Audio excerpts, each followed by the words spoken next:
உலகளாவிய பி-குருஸ் நேயர்களுக்கு வணக்கம். நம்முடன் இன்று இணைந்திருப்பவர் பொருளாதார நிபுணர், அரசியல் விமர்சகர் திரு ரவிசங்கர் அவர்கள். சார் வணக்கம் சார். உங்களை வரவேற்பதில் பெருமிதம் அடைகிறோம். வணக்கம் சார். FCRA சட்டம் அது என்ன சொல்கிறது? அது குறித்தான சட்ட திருத்தங்கள் என்ன சொல்ல வருகிறது? இந்த FCRA சட்டம் அப்படிங்கிறது ஃபாரின் கண்ட்ரிபியூஷன் ரெகுலேஷன் ஆக்ட். அதாவது ஒருத்தருக்கு ஒரு தனிநபர் இண்டிவிஜுவல் ஆகட்டும், ஒரு குரூப் ஆஃப் இண்டிவிஜுவல்ஸ் ஆகட்டும், ஒரு கார்ப்பரேட் பாடி ஆகட்டும், ஒரு அசோசியேஷன் ஆகட்டும், இவங்க வெளிநாட்டிலிருந்து பண உதவி பெற்றார்கள் என்றால் அந்த பண உதவியை இந்த FCA foreign contribution regulation act நடைமுறைகள் விதித்திருக்காங்க. அந்த நடைமுறைகள் பிரகாரம் யாரு பணம் பெறலாம், யார் பணம் பெறக்கூடாது, இந்த பணத்தை என்னென்ன பர்பஸ்க்காக யூஸ் பண்ணலாம், என்ன பர்பஸ்க்கு யூஸ் பண்ணக்கூடாது அப்படின்னு வரைமுறைகள் விதித்திருக்காங்க. அதுதான் இந்த ஃபாரின் கண்ட்ரிபியூஷன் ரெகுலேஷன் ஆக்ட் அப்படிங்கிறது. இந்த ஃபாரின் கண்ட்ரிபியூஷன் ரெகுலேஷன் ஆக்ட் பிரகாரம் நீங்க பார்த்தீங்க அப்படின்னா வெவ்வேறு, அதாவது என்ன பர்மிட்டட் கேட்டகரிஸ் அப்படின்னு பார்த்தீங்கன்னு வச்சுங்க. இதில் foreign contribution activities, political activity, religious conversion, அதாவது அரசியல் இதுக்காக, ஆர் மதமாற்றம் செய்வதற்கு, மத பிரச்சாரம் செய்வதற்கு இந்த ஃபாரின் கண்ட்ரி அந்த பணத்தை, வெளிநாட்டிலிருந்து வருகின்ற பணத்தை உபயோகிக்க கூடாது. இது முக்கியமான ஒரு இது. இதையும் தாண்டி நீங்க பார்த்தீங்க அப்படின்னா இவங்க மினிஸ்ட்ரி ஆஃப் ஹோம் அஃபேர்ஸ், நம்மளுடைய உள்நாட்டு அமைச்சகம், அவங்க என்ன சொல்லிருக்காங்க, ஒரு டீடைல்டு ஷெட்யூல் கொடுத்துருக்காங்க. அதாவது இந்த ஃபாரின் கண்ட்ரிபியூஷன் ரெகுலேஷன் ஆக்ட் கீழே நம்ம முன்னாடி சொன்ன மாதிரி என்னென்ன ஆக்டிவிட்டிஸ் அலவுடு, என்னென்ன நாட் அலவுடு அப்படின்னு. இதையும் தாண்டி இந்த இதில் வெவ்வேறு அமெண்ட்மெண்ட் கொண்டு வந்திருக்காங்க. இது ஆரம்பத்துலேருந்து இருக்கு. இந்த ஃபாரின் கண்ட்ரிபியூஷன் ரெகுலேஷன் ஆக்ட் 1976, 1990 அதுலேருந்து இருக்கு. பட் 2010 அதில் ஒரு ஆக்டிவ் அமெண்ட்மெண்ட் கொண்டு வந்திருக்காங்க. அந்த 2010 அமெண்ட்மெண்ட் பிரகாரம் என்னென்ன இது பண்ணிருக்காங்க அப்படின்னா, அதாவது இந்த 1976 இந்த FCRA ஆக்ட் இஷ்யூ பண்ணாங்க. அந்த FCRA ஆக்ட் 1976 ரீப்ளேஸ் பண்ணி, அதாவது அதை மாற்றி அமைத்து 2010 இந்த அமெண்ட்மெண்ட் ஆக்ட் கொண்டு வந்திருக்காங்க. இதை தாண்டி நீங்க பார்த்தீங்க அப்படின்னா 2016 அதுல ஒரு அமெண்ட்மெண்ட் கொண்டு வந்திருக்காங்க. அந்த 2016 அமெண்ட்மெண்ட் அதில் பார்த்தீங்கன்னு வச்சுங்க, இந்த ஆக்ட் பிரகாரம் நடைமுறை இதில் என்னென்ன சேஞ்சஸ், ஆப்ரேஷனல்ல என்னென்ன சேஞ்சஸ் பண்ணணும் அப்படின்னு இந்த ஆக்டில் கொண்டு வந்திருக்காங்க. அதையும் தாண்டி 2025 அப்படி பார்த்தீங்கன்னு வச்சுங்க, ரொம்ப டீட்டெயில்டா, அதாவது 2016 இந்த ஆக்ட்ல இந்த இதை டிஜிட்டைஸ் பண்றாங்க. FCRA இந்த டிஜிட்டைஸ் பண்ணது மூலம் என்னென்ன ஆக்டிவிட்டி, என்னென்ன ஃபார்ம்ஸ், நீங்க பணம் எப்போ வாங்குறீங்க, யார் யார், அதாவது இந்த FCRA கீழே பணம் வாங்குறவங்க எல்லாருமே யூனியன் கவர்மெண்ட், சென்ட்ரல் கவர்மெண்ட் கீழே இந்த FCRA ஆக்ட் கீழே ரிஜிஸ்டர் பண்ணிருக்கணும், மெம்பராக இருக்கணும். மெம்பர் ஆனதுக்கு அப்புறம் அவங்க லைசன்ஸ் கொடுப்பாங்க, பர்மிஷன் வாங்கி அதுக்கப்புறம் தான் இவங்க பண்ண முடியும். அந்த மாதிரி பண்ணும்போது என்னென்ன ஃபார்ம்ஸ் ஃபில்அப் பண்ணும், இது எல்லாமே டிஜிட்டைஸ் பண்ணியிருக்காங்க 2016 பிரகாரம். Full detail it has been totally digitise. 2025 அமெண்ட்மெண்ட்ல பார்த்தீங்கன்னு வச்சுங்க, அதில் இன்னும் டீடைல்டா, அதாவது நீங்க பணமெல்லாம் வாங்குறீங்க ஃபாரின்லேருந்து, இந்த பணத்தை என்ன பர்பஸ்க்காக யூஸ் பண்ணிருக்கீங்க, அது ஸ்டேட்மெண்ட்லாம் கொடுக்கணும். அதாவது இந்த பணம் இதுக்கு தான் நான் யூஸ் பண்ணேன் அப்படின்னு, எவ்வளவு யூஸ் பண்ணீங்க, எவ்வளவு யூஸ் பண்ணலை. இதையும் தாண்டி அட்மினிஸ்ட்ரேஷன் பர்பஸுக்காக, அதாவது ஆக்டிவிட்டி, கோயில் கட்ட போறேன், ஸ்கூல் கட்ட போறேன், ஹாஸ்பிட்டல் கட்ட போறேன், மாஸ்க் கட்ட போறேன், everything allowed, absolutely no issue only. அதை தாண்டி நாங்கள் இவங்களுக்கு ஹாஸ்பிட்டல் கட்டிருக்கோம், விதவைகளுக்கு, ஏழைகளுக்கு அலவுட், நோ ப்ராப்ளம். தென் இதுக்கு எல்லாத்துக்கும் ஒரு ஆளை போடுவீங்க, மேனேஜரை போடுவீங்க, சம்பளம் கொடுப்பீங்க, அது அட்மினிஸ்ட்ரேட்டிவ் எக்ஸ்பெண்டிச்சர். ஸோ நீங்க ஓவராலாக வந்த பணத்துல எவ்வளவு இந்த மாதிரி இன்ஃப்ராஸ்ட்ரக்சர் பண்ணிருக்கீங்க, எவ்வளவு அட்மினிஸ்ட்ரேஷன், அந்த அட்மினிஸ்ட்ரேஷனுக்கு ஒரு கேப் வச்சிருக்காங்க. அதான் மேக்சிமம், இதுதான் மேக்சிமம் அமௌண்ட். இதுக்கு மேல அட்மினிஸ்ட்ரேஷன் எக்ஸ்பெண்டிச்சர் இருக்கக்கூடாது அப்படின்னு இதையும் கொடுத்துருக்காங்க. இதை தாண்டி 2026ல் ஒரு அமெண்ட்மெண்ட் கொண்டு வந்திருக்காங்க. பார்லிமெண்ட்ல இருக்கு, இன்னும் அது பில்லாக பில்லு பாஸ் ஆகவில்லை. அதுல தான் 1008 இவங்களுடைய இதெல்லாமே சர்ச்சஸ் ஆகட்டும், மைனாரிட்டி இன்ஸ்டிடியூஷன் அவங்க என்ன சொல்றாங்கன்னா, அந்த இதுல கேன்சலேஷன் முன்னாடியே இருக்கு, லைசன்ஸ் கேன்சல் ஆயிடுச்சு அப்படின்னா, சஸ்பெண்ட் பண்ணிவிட்டோம் உங்க ஆக்டிவிட்டியை அப்படின்னா, இந்த இதை வந்து நீங்க கிரியேட் பண்ண இன்ஃப்ராஸ்ட்ரக்சர், அந்த இன்ஸ்டிடியூஷன், ஆர்கனைசேஷன், டெம்பிள் ஆகட்டும், சர்ச்சஸ் ஆகட்டும், அதனுடைய டோட்டல் கண்ட்ரோலை சென்ட்ரல் கவர்மெண்ட் அப்பாயிண்ட் பண்ண ஒரு அத்தாரிட்டி எடுத்துப்பாங்க அப்படின்னு சொன்னாங்க. இந்த 2026 இதுல இன்னும் என்ன சொல்லிட்டாங்க, நீங்க உங்க லைசன்ஸை ரெனியூ பண்ணவில்லை, இது பழைய இதுல இல்லை, உங்க லைசன்ஸை ரெனியூ பண்ணவில்லை, குறிப்பிட்ட டயத்துக்குள்ள ரெனியூ பண்ணவில்லை என்றாலும் அந்த சென்ட்ரல் கவர்மெண்ட் அப்பாயிண்டட் அத்தாரிட்டி அவங்களுக்கு வேரியஸ் பவர்ஸ் கொடுத்துருக்காங்க. அந்த பவர்ஸை யூஸ் பண்ணி உங்களுடைய என்டையர் இதை ஹாஸ்பிட்டல் ஆகட்டும், ஸ்கூல் ஆகட்டும், ரிலீஜியஸ் இன்ஸ்டிடியூஷன் ஆகட்டும், என்னென்ன கொண்டு வந்து எல்லாவற்றையும் இவங்க எடுத்துக்கொண்டு விடுவார்கள். இதுதான் ஒரு பெரிய ஒரு இந்த பாயிண்டாக இருக்கு. இதுதான் FCRA and its amendments. Sir, what is about TTI, sir? T Modi initiative. ஆமாங்க, இந்த TTI அப்படிங்கிறது பார்த்தீங்கன்னு வச்சுங்க, இது வந்து தி டிமோத்தி இனிஷியேட்டிவ் அப்படிம்பாங்க. இந்த டிமோத்தி இனிஷியேட்டிவ்ங்கிறது இது வந்து அவங்களுடைய மெயின் நோக்கமே பார்த்தீங்கன்னு வச்சுங்க, எல்லா இடத்துலையும், அதாவது இது வந்து ஆக்சுவலி அமெரிக்காவில் இது பண்ணிருக்காங்க. பட் இவங்களுடைய நோக்கம் என்ன அப்படின்னு பார்த்தீங்கன்னா, வேர்ல்டு பூரா மெயினாக இவங்க ஃபோக்கஸ் பண்ணுறது ஆப்பிரிக்கா, ஏஷியா அண்ட் USA.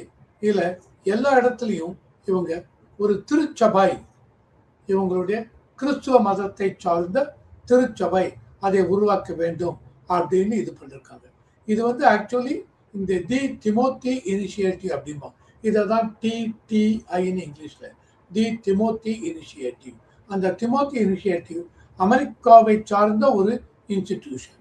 இது வந்து ஆக்சுவலி எங்கே உள்ளே வந்திருக்காங்க அப்படின்னா, இந்த முன்னாடி நான் சொன்னேன் பார்த்தீங்களா, இந்த ஃபாரின் கண்ட்ரிபியூஷன் ரெகுலேஷன் ஆக்ட், அந்த ரெகுலேஷன் ஆக்ட் கீழே என்னென்ன வரைமுறைகள் இருக்கிறதோ, கட்டுப்பாடுகள் இருக்கிறதோ, ரூல்ஸ் அண்ட் ரெகுலேஷன்ஸ், அந்த ஃபாரின் கண்ட்ரிபியூஷன், அந்த பணத்தை ரிசீவ் பண்ணுவதாகட்டும், அந்த பணத்தை செலவு செய்வதாகட்டும், அதில் இருக்கிற ரூல்ஸ் அண்ட் ரெகுலேஷன்ஸ்லாம் இவங்க வயலேட் பண்ணிருக்காங்க அப்படின்னு ஒரு இது. இதையும் தாண்டி இவங்க என்ன பண்ணிருக்காங்க, வெளிநாட்டில் இருந்த டெபிட் கார்டுகள், இவங்க வெளிநாட்டில் பணத்தை போட்டு விட்டு, அது என்ன பேங்க்னு சொல்கிறேன், அமெரிக்காவில் இருக்க பேங்க்கில் ட்ரூ ஈஸ்ட் பேங்க்னு ஒன்று, அதில் பணத்தை போட்டு விட்டு அந்த பணத்தில் அங்கே டெபிட் கார்டு வாங்கி 92 கோடி ரூபாயை இந்தியாவுக்குள்ளே கொண்டு வந்திருக்காங்க. அதாவது டைரக்டாக வந்ததுன்னு இவங்க ரொம்ப இம்பார்ட்டண்ட்டாக என்ன பார்க்கணும்னா, நான் முன்னாடி சொன்ன FCRA ஆக்ட் கீழே யார் வந்து இண்டிவிஜுவல் ஆகட்டும், அசோசியேஷன் ஆகட்டும், யாராக இருந்தாலும் அவங்க பணம் பெறலாம். பெறுவதற்கு முன்னாடி அதுக்குரிய அப்ளிகேஷன் ஃபார்ம் எல்லாம் ஃபில்அப் பண்ணி all the necessary document submit பண்ணி யூனியன் கவர்மெண்ட் ஹோம் மினிஸ்ட்ரி கீழே அப்ரூவல் வாங்கி விட்டு லைசன்ஸ் அவங்க கொடுத்ததுக்கு அப்புறம் தான் நீங்கள் வெளிநாட்டில இருந்து பணம் பெற முடியும் அண்டர் FCRA ஆக்ட். ஆனால் இந்த TTI இனிஷியேட்டிவ் இவங்க என்ன பண்ணிருக்காங்க, தி டிமோத்தி இனிஷியேட்டிவ், இவங்க என்ன பண்ணிருக்காங்க, வெளிநாட்டில இருந்து இந்த மாதிரி பணம் வரும், நாங்கள் இந்த ஆர்கனைசேஷன், இந்த திருச்சபை அமைப்பது தான் எங்கள் நோக்கம், கிறிஸ்துவ இதை கலாச்சாரத்தை, கிறிஸ்துவ மதத்துடைய கோட்பாடை இந்தியாவுக்குள்ள பரப்புவதற்கு, கிறிஸ்துவ மக்களிடையே அந்த ஒரு நம்பிக்கையை கொடுப்பதற்கு நாங்கள் கொண்டு வந்திருக்கிறோம். இதனால இது மாதிரி அப்ளிகேஷன் சப்மிட் பண்ணி இதெல்லாம் லைசன்ஸ்லாம் வாங்கல, ஆனால் பணம் உள்ள கொண்டு வந்துட்டாங்க. எவ்வளோ, ஆயிரக்கணக்கான டெபிட் கார்டு வாங்கி அந்த பேங்க்ல, வெளிநாட்டு பேங்க்ல அமெரிக்காவில் பணத்தை போட்டு 92 கோடி ரூபாயை உள்ள கொண்டு வந்து வெவ்வேறு பேருக்கு டெபிட் கார்டு இஷ்யூ பண்ணிருக்காங்க. இதுதான் இடி அமலாக்கத்துறை குற்றச்சாட்டு கொண்டு வந்திருக்காங்க. இவங்க மேல அமலாக்கத்துறை குற்றச்சாட்டு கொண்டு வந்து இந்த மாதிரி இவங்க பண்ணிருக்காங்க. மெயினாக பார்த்தீங்கன்னு வச்சுங்க, கர்நாடகா, அசாம், சத்தீஸ்கர் இந்த இடத்துலலாம் இவங்க வந்து இந்த மாதிரி பண்றாங்க. சத்தீஸ்கர்ல மெயினா இவங்க பண்றது பிஜேபி அவங்களும் இதை கண்டுபிடிச்சு அதை சொல்லிருக்காங்க. ஸோ அசாம்லயும் இந்த மாதிரி பண்ணிருக்காங்க. இது டிடிஐ. இது சார், அமலாக்க இயக்குநரகத்தின் இந்த டிடிஐ விஷயத்துல என்ன அவங்களுக்கு மிகப்பெரிய ஒரு கவலை, அதனுடைய முதல் தகவல் அறிக்கை, அதாவது எஃப்ஐஆர் அப்படிங்கிறது என்ன நமக்கான இன்ஃபர்மேஷனை கொண்டு சொல்லியிருக்காங்க சார்? இந்த டிடிஐ பற்றி அந்த எஃப்ஐஆர் என்ன நமக்கு சொல்கிறது? அதான் இந்த டிடிஐன்னு அதான் சொன்னேன், தி டிமோத்தி இனிஷியேட்டிவ் பேர். ஓகே, இவங்க வந்து என்ன பண்ணிருக்காங்க, பணம் கொடுத்து மெயினா வீடு எங்க உள்ள வந்தாங்க அப்படின்னா இவங்க சத்தீஸ்கர், மெயினா சத்தீஸ்கர் ஏரியா எடுத்துங்க. சத்தீஸ்கர்ல நிறைய ட்ரைப்ஸ் பழங்குடி மக்கள் இருக்காங்க. பழங்குடி மக்கள் இருக்காங்க. அந்த இருக்கிற பழங்குடி மக்கள் இருக்கிற இடத்துல நிறைய மாவோயிஸ்ட் நடமாட்டம் உண்டு. அந்த இடம் ரொம்ப சென்சிட்டிவ் ஏரியா. இந்தியாவுடைய தேச செக்யூரிட்டிக்கு, நேஷனல் இன்ட்ரெஸ்ட்ல ரொம்ப இந்த ஏரியா. பழங்குடி மக்கள் எல்லாருக்குமே தெரியும், அந்த அளவுக்கு படிப்பறிவு இருக்காது. அதனால எல்லாரும் ஈஸியா நம்பிடுவாங்க. ஸோ அவங்க மத்தியில இந்த அளவுக்கு பணத்தை, எங்கேருந்து பணம் வந்தது, வெளிநாட்டுல இருந்து அங்க பணத்தை போட்டுக்கிட்டு அந்த பேங்க்ல எஃப்சிஆர் ஆக்ட் கீழே பர்மிஷன் வாங்காம, மெம்பர்ஷிப் வாங்காம, லைசன்ஸ் இல்லாம டெபிட் கார்டை கொண்டு வந்து அவ்வளவு டெபிட் கார்டையும் வச்சு 92 கோடி ரூபாய்க்கு இந்தியாவில் பணத்தை விட்ரா பண்ணி இவங்க எல்லாருக்கும் மெயினா சத்தீஸ்கர்ல இவங்க கொண்டு வந்தது அகைன்ஸ்ட் நேஷனல் இது செக்யூரிட்டிக்கு அகைன்ஸ்ட் போயிடுமோ, மாவோயிஸ்ட் நடமாட்டத்தை இவங்க ஆதரிக்கிறார்களா, இவங்களோட பர்பஸ் நேஷனல் செக்யூரிட்டிக்கு அகைன்ஸ்டா இருக்கக்கூடாது, பொலிட்டிக்கல் ஆக்டிவிட்டி இருக்கக்கூடாது, அந்த மாதிரி என்னென்ன முன்னாடி நான் சொன்னேன். இதெல்லாம் தான் எஃப்சிஆர் ஆக்ட் கீழே ப்ரோஹிபிட்டட் ஆக்ட், மத பிரச்சாரம் செய்யக்கூடாது அப்படின்னு. ஆனால் இவங்களை பொறுத்த வரைக்கும், இடியை பொறுத்த வரைக்கும் இது மெயினா இது பண்றாங்க. இதுல இந்த டெபிட் கார்டெல்லாம் பார்த்தீங்கன்னு வச்சுங்க, பொதுவா சந்தோஷ்குமார் அப்படின்னு, சந்தோஷ்குமார் இன்னும் சில ஜென்ரல் நேம், அதில் இந்த போலியான பெயர்கள் இதில் பயன்படுத்தியிருக்காங்க. இதனால ஆக்சுவலி யாருடைய நேமுக்கு இந்த டெபிட் கார்டு இஷ்யூ பண்றதுக்கு என்ன அப்படின்னு இந்த இன்வெஸ்டிகேட்டிவ் ஏஜென்சியால கண்டுபிடிக்க முடியவில்லை. இதையும் தாண்டி ஏப்ரல் 18, 19 இதுல ஒரு 6 இடத்துல அமலாக்கத்துறை வந்து இவங்க சோதனை நடத்திருக்காங்க. அந்த மாதிரி நடத்தும் போது அந்த இடத்துல 6 இடத்துல 25 டெபிட் கார்டுகள் கிடைத்திருக்கு, 40 லட்சம் ரூபாய் ரொக்க பணம் கிடைத்திருக்கிறது. இதையும் தாண்டி எலக்ட்ரானிக் டிவைசஸ், இதையும் தாண்டி சில டாக்குமெண்ட், இன்கிரிமினேட்டிங் டாக்குமெண்ட் சொல்லுவாங்க, அதுவும் கிடைச்சிருக்கு.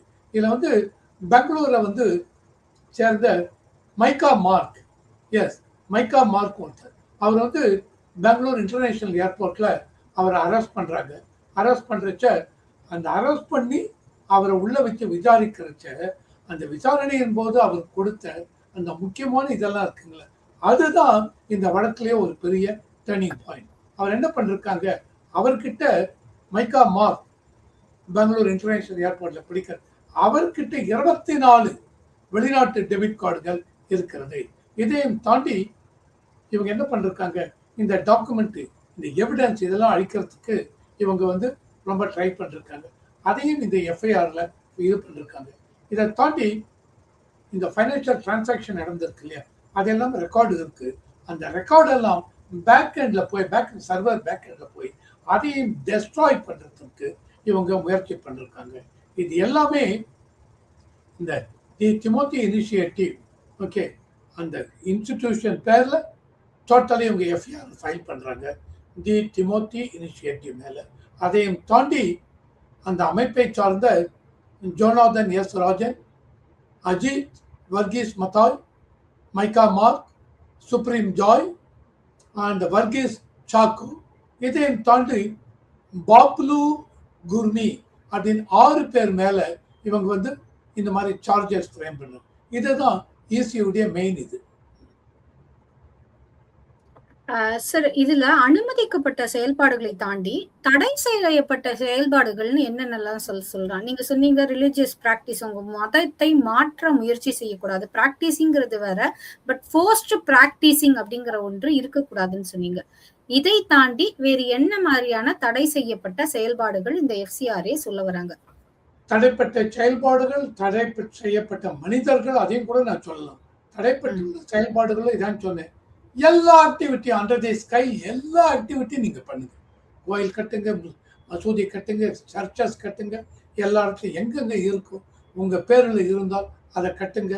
நீங்க அங்க எல்லா இடத்துலையும் ரிலீஜியஸ் ஆக்டிவிட்டி பண்ணுங்க, எல்லாம் பண்ணுங்க. மத பிரச்சாரம், அதாவது பிரச்சாரம் பண்ணி அது மூலம் இவங்களை கன்வர்ஷன்லாம் பண்ணக்கூடாது. தட் இஸ் ரொம்ப இம்பார்ட்டன்ட். மற்றபடி ஹாஸ்பிட்டல் கட்டலாம், ஸ்கூல் கட்டலாம், என்ன வேணாலும் பண்ணுங்க. ஸோ உங்களுக்கு என்னென்ன ரைட்டுன்னு தோன்றுதோ எல்லாமே. எந்த ஒரு ஆக்டிவிட்டியும் இந்தியன் நேஷனல் இன்ட்ரெஸ்டுக்கு அகேன்ஸ்டாக போயிடக்கூடாது. அது என்ன சார் இந்தியன் நேஷனல் இன்ட்ரெஸ்ட் அப்படின்னா, இது எல்லாத்தையுமே சென்ட்ரல் கவர்மெண்ட் அந்த ஹோம் மினிஸ்ட்ரி டிஃபைன் பண்ணிருக்காங்க. இந்தியன் நேஷனல் இன்ட்ரெஸ்ட்க்கு அகேன்ஸ்டாக என்னென்ன ஆக்டிவிட்டிஸ் அப்படின்னு. அந்த ஆக்டிவிட்டி ஃபார் எக்ஸாம்பிளே ஒன்று சொல்கிறேன் பாருங்களேன். நீங்கள் ஒரு இதை பண்ணுறேன்னு சொல்லிவிட்டு ஒரு பர்டிகுலர் ஏரியாவில் போய் அந்த மக்கள் மனதை மாற்றி அந்த மக்களை இந்தியாவுக்கு அகேன்ஸ்டாக கோஷம் போட வைத்தீர்கள் அப்படின்னா அது அகேன்ஸ்ட் நேஷனல் இன்ட்ரெஸ்ட். ஜென்சி புரட்சி இப்போ நேபாள் ஆகட்டும், ஸ்ரீலங்கா ஆகட்டும், அங்கெல்லாம் எந்த மாதிரி ஜென்சி புரட்சி எப்படி வந்தது? வெளிநாட்டு சதி என்று கூட சொல்லுவார்கள். வெளிநாட்டு பணம் உள்ளே இறக்கி இந்த அளவுக்கு பங்களாதேஷ்ல பெரிய ஒரு புரட்சி வெடித்தது இல்லையா? இது எல்லாமே தேச துரோகம், தேசத்துக்கு அகேன்ஸ்டா. இந்தியாவிலே பார்த்தீங்கன்னு வச்சுங்க, லாஸ்ட் ஒரு இதில் ஃபார்மர்ஸ் எஜுகேஷன், உண்மையான ஃபார்மர்ஸ் எஜுகேஷனா என்ன, அது வேற விஷயம். 2021 அதில் பார்த்தீங்கன்னு வச்சுங்க, அது ஒரு பர்டிகுலர் இதில் ஜனவரி 22 நினைக்கிறேன், 2022 ஜனவரி 26 ரிப்பப்ளிக் டே செலிப்ரேஷன் போது அந்த ரெட் ஃபோர்ட் கிட்ட அங்கே போய் மேலே ஏறி அதுக்கு முந்தின தினத்தில் கொடி ஏற்றி இவங்க இது பண்ணாங்க. இதெல்லாம் தேச துரோக செயல். These are activity against interest, national interest. இந்த மாதிரி நேஷனல் இன்ட்ரெஸ்ட் அகேன்ஸ்டா. ரெண்டாவது, நீங்கள் ஒரு பொலிட்டிக்கல் பார்ட்டி ஆரம்பிச்சு அரசியல் பிரச்சாரம் அதுவும் செய்யக்கூடாது. அரசியலில் அரசியல் பிரச்சாரம் நீங்கள் செய்யக்கூடாது. இதெல்லாம் தான் இந்த ஆக்டிவிட்டிஸ் அகேன்ஸ்டா என்னென்ன ஆக்டிவிட்டிஸ் நீங்கள் செய்யக்கூடாது அப்படிங்கிறதுக்கு இது ஒரு முக்கியமான ஒரு இது. ஸோ இதெல்லாம் தான் அவங்க இது பண்ணிருக்காங்க. ஸோ நீங்க சொன்ன மாதிரி இங்க ஒரு பார்வை இருக்கு சார். இங்க இருக்கும் கிறிஸ்துவ மிஷனரிகள் இல்லைன்னா திருச்சபைகள் மூலமாகத்தான் தமிழகத்துல பெருமளவு பசங்க கல்வி வளம் பெறுறாங்க. எஜுகேஷனல் இன்ஸ்டிடியூஷன் வச்சிருக்கோம், அது மூலமா நாங்க கல்வி கொடுக்குறோம், நிறைய பேருக்கு ஃப்ரீயா கல்வி தரோம். நீங்க இந்த எஃப்சிஆர்ஏ சட்டத்தின் மூலமாக இந்த கல்வி தருவதை அத குரல் வலையை நெரிக்கிறீங்க.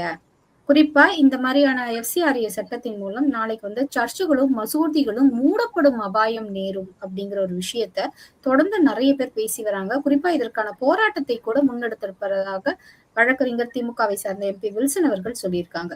சோ உண்மை நிலவரம் என்ன? சர்ச்சுகளும் மசூதிகளும் எஃப்சிஆர்ஏ சட்டத்தினால் சட்ட திருத்தங்கள் கொண்டு வரும் சட்ட திருத்தங்களினால் மூடப்படுமா?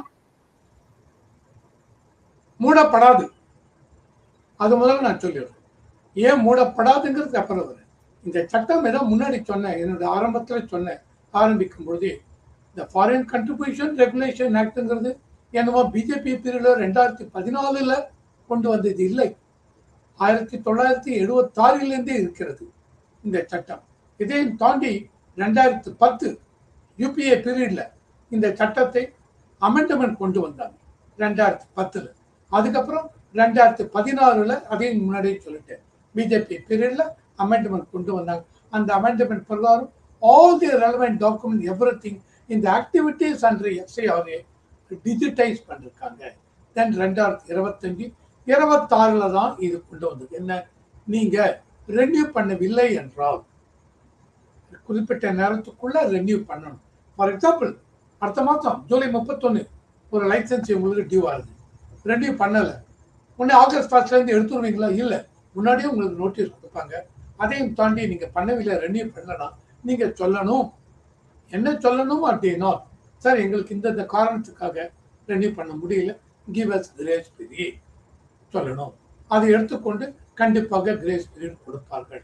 அதையும் தாண்டி நீங்க ரெனியூ பண்ணவில்லை என்றால் ஃபர்ஸ்ட் இது என்ன பண்ணுவாங்க இந்த கவர்மெண்ட், இவங்க ஸோ உங்களுக்கு இன்டென்ஷன் இல்லை, இதை ஃபர்தரா, ஏன்னா 2 இருக்குங்க. ஒன்று, ஒரு பர்டிகுலர் பர்பஸ்க்காக, சார் இந்த பீரியடுக்காக பணம் வருகிறது, இந்த பீரியடுக்காக இந்த பணத்தை நாங்கள் செலவு பண்ண போகிறோம், செலவு பண்ண பணத்துக்கெல்லாம் ஆடிட் சர்டிஃபிகேட் அது இது எல்லாமே கொடுத்து விடுகிறோம். கொடுத்து முடித்து அந்த இது முடிந்துருச்சு, ஆக்டிவிட்டி முடிந்து விட்டது அப்படின்னா அந்த பர்பஸ் முடிந்த உடனே இந்த இது வந்து ஃபர்தரா நீங்க ஒரு இதையும் உள்ள கொண்டு வர முடியாது, ஒரு இதையும் உள்ள கொண்டு வர முடியாது. So you can continue operating that account. அதையெல்லாம் இவங்க எடுக்க மாட்டாங்க, சென்ட்ரல் கவர்மெண்ட் எடுக்க மாட்டாங்க. ஓகேவா? ஆனால் நீங்க கொண்டு வரீங்க, இது வந்து தொடர்ந்து நடக்க போறது சார். இது வந்து இப்போ ஃபார் எக்ஸாம்பிள் கிறிஸ்டியன் இது திருச்சபை ஆரம்பித்து இந்தியாவில் ஒரு எக்ஸாம்பிளுக்கு சொல்றேன், ஒரு 1000 இடத்துல பண்ணிட்டோம், இன்னும் ஒரு 3000 இடத்துல. எங்க நோக்கமே இந்தியாவில் 10,000 திருச்சபைகளை உருவாக்க வேண்டும் அப்படின்னா கண்டினியூ பண்ணுங்க. It may take another 10 years. நீங்க எவ்வளவு வருஷத்துக்கு லைசன்ஸ் வாங்கியிருக்கீங்க? லைசன்ஸ் இருந்தால் கண்ட்ரிபியூஷன் ஆக்ட் கீழே நீங்க பணம் எல்லாம் கொண்டு வரலாம். வெளிநாட்டில இருந்து எந்தவித தங்கு தடை இல்லாம பணம் கொண்டு வரலாம். இதை தடுக்கவில்லை. ஆனால் என்ன சொல்றாங்க, periodically you have to submit all relevant documents regarding utilization. வெளிநாட்டில இருந்து வந்த பணத்தை எதற்காக, என்ன பர்பஸ்க்கு யூஸ் பண்ணிருக்கீங்க? நீங்க அசோசியேஷன் ஆரம்பித்து லைசன்ஸ் வாங்குறீங்க, லைசன்ஸ் வாங்கும்போது என்ன பர்பஸ், இந்த வெளிநாட்டிலிருந்து வருகின்ற பணத்தை என்ன பர்பஸுக்காக நான் யூஸ் பண்ண போறேன் அப்படின்னு சொல்லி லைசன்ஸ் வாங்குறீங்க. ஸோ நீங்க யூஸ் பண்ணதுக்கு அப்புறம் யூட்டிலைசேஷன் சர்டிஃபிகேட் ஒரு ஆடிட்டர் பார்த்து அவரும் சர்டிஃபை பண்ணணும். சர்டிஃபை பண்ணும்போது இவ்வளவு பணம் வந்தது, இவ்வளவு பணத்தை இவ்வளவு யூஸ் பண்ணிருக்காங்க, இந்த பர்பஸ் இதுதான் இவங்க முன்னாடி சொன்ன பர்பஸ், இதுக்காக யூஸ் பண்ணிருக்காங்க, வேற எந்த பர்பஸ்க்கும் யூஸ் பண்ணவில்லை அப்படின்னு சொல்லிட்டு பேலன்ஸ் அப்ப எவ்வளவு இருக்கு, இந்த பணத்தை பேங்க் ஷுட் சர்டிஃபை. ஓகேவா? இவ்வளவு பணம் பேங்க்ல இருக்கு இருந்தால் ஒரு விஷயம் இல்லை. ஸோ ஜூலை 31 முடிஞ்சிருச்சு. ஃபர்தரா நீங்க கண்டினியூ பண்ண போறீங்களா இல்லையா? தெரியும். நீங்க லைசன்ஸ் ரெனியூ பண்ற டைம் ஆகும், எவ்வளவு நாள் ஆகும்? 2-3 மாசம் ஆகும் சார். எதனால 2-3 மாசம் ஆகும் சொல்லுங்க. இந்த மாதிரி தான் அந்த இங்க கொடுக்குற ரீசன் வேலிடா இருந்து கவர்மெண்ட்டும் ஒத்துக்கொண்டால் அந்த 2-3 மாசத்துக்கு ஃபாரின் கண்ட்ரிபியூஷன் வெளிநாட்டில இருந்து வரக்கூடாது. That be block. அதுக்கப்புறம் 3 மாசம் கழிச்சு நீங்க எல்லா டாக்குமெண்ட்டையும் கொடுத்து ரெனியூ பண்ணிட்டீங்க அப்படின்னா, ரெனியூ பண்ணியாச்சு அப்படின்னா மறுபடியும் உங்க ஆபரேஷன் இல்லை சார் நான் ஒரு பதிலும் சொல்ல மாட்டேன். ஏன் லைசன்ஸ் ரெனியூ பண்ணல? பதில் இல்லை. Anything and everything, whatever the letters that we are getting from central government, we are not answering that at all. அப்போ சென்ட்ரல் கவர்மெண்ட் என்ன தோணும், இல்லை there is something is going on. இந்த பர்பஸ்க்காக இவங்க வாங்கினாங்க, இந்த பர்பஸ் இன்னும் ஃபுல் அமௌண்ட் யூட்டிலைஸ் பண்ணல, ஏற்கனவே அந்த பணம் மீதி இருக்கு, இவங்க கண்டினியூ பண்ணலாமா வேண்டாமா, அந்த மீதி பணத்தை பிளாக் பண்ணலாமா வேண்டாமா, இந்த மீதி பணத்தை வேற ஏதாவது பர்பஸ்க்கு இவங்க யூஸ் பண்ணிட்டா என்ன பண்றது? அதனால சென்ட்ரல் கவர்மெண்ட் டோட்டலி பிளாக்கேட். அப்போ உடனே எடுத்துருவாங்களா, டேக் ஓவர் பண்ணுவாங்களா? டேக் ஓவர் பண்ணுறதுக்கு நோட்டீஸ் கொடுப்பாங்க. டேக் ஓவர் பண்ணக்கூடாதுன்னா you to go to the கோர்ட்டுக்கு போங்க, எங்களுக்கு நாங்கள் ரெனியூ பண்ண விரும்பல, லைசன்ஸ் ரெனியூ பண்ண விரும்பல, ஆனால் நாங்கள் கண்டினியூ பண்ண போகிறோம் அப்படின்னா இந்த 2026 அமெண்ட்மெண்ட் பிரகாரம் நான் சொன்ன கேன்சல், அதாவது இங்கே ரெனியூ பண்ணவில்லை என்றால் கவர்மெண்ட் வில் டேக் ஓவர். அப்போ அதுதான் வந்து கண்ட்ரோவர்ஷியல், இது கான்டென்ஷியஸ் இதுன்னு சொல்லுவாங்க. இதை தான் இவங்க குறிப்பாக சொல்கிறாங்க. நீங்கள் ஏன் டேக் ஓவர் பண்ணுறீங்க? ஏன் டேக் ஓவர் பண்ணுறேன் அப்படின்னா இந்த பர்பஸ்க்கு வெளிநாட்டு பணத்தை யூஸ் பண்ணி இது பண்ணது, நீங்கள் ஃபர்தராக மெம்பர் லைசன்ஸ் ரெனியூ பண்ணது, அதனால central government will take over. இதனால எந்த ஒரு கோயிலுக்கு இது சர்ச்சு மசூதிக்கு மட்டும் இல்லை, கோயிலுக்கும் உண்டு, ஜெயின் இதுக்கும் உண்டு, இதெல்லாம் வந்து சிக் இதுக்கும் உண்டு, இதெல்லாம் இழுத்து மூட போகிறது. இதை இவங்க தொடர்ந்து கண்டினியூ பண்ணுவோம். இவங்க என்ன சொல்றாங்க, இல்லை நாங்கள் கண்டினியூ ஸ்கூல்லலாம் ஸ்காலர்ஷிப் அதெல்லாம் கொடுக்குறோம், பசங்க எல்லாம் கஷ்டப்படும், கவர்மெண்ட் வில் டேக் ஓவர். இல்லை டேக் ஓவர் பண்ணக்கூடாதுன்னா நீங்கள் கோர்ட்டுக்கு போங்க, கோர்ட்டு மூலம் வாங்க சொல்லுங்க, இல்லைங்க நாங்கள் கண்டினியூ பண்ணுறோம். That's all. That is